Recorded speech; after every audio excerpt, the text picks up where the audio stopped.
Hello, mga ka-over! Maligayang pagbabalik sa aking YouTube channel. Siguro naman namimiss nyo na ulit ako kasi 3 weeks na tayo hindi naka-upload sa YouTube. So marami pala ang umiiyak dahil makukulong na daw ako.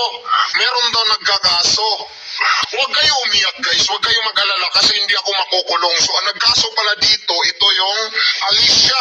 So hindi ko na lang sasabihin yung kanyang YouTube channel kasi baka sumikat siya. Saka hindi ko natin ilalagay yung picture niya dito kasi yung YouTube ko, mahaluan ng pangit. Imbis na ang makikita lang dito pugi, mahaluan ng pangit. Lano. So ang sinampang kaso sa akin ay violation against women. So babae pala to.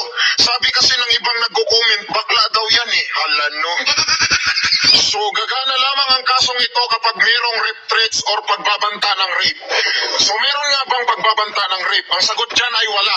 Kasi sabi ko sa statement ko, sana rapin ang babaeng ito ng mga adik. No?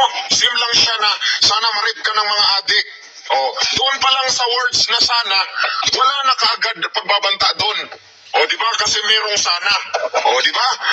Assuming lang talaga yung babaeng ito, akala niya merong magbabanta sa kanya mag-rape. Sino magbabanta sa iyo ng rape?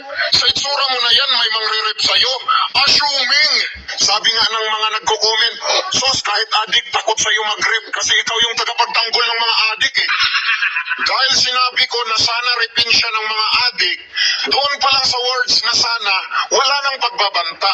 Kaya ang gagawin natin, yung final niya na kaso, sabi nga ni Tatay Digong, ihilo na lang na ako sa lubot.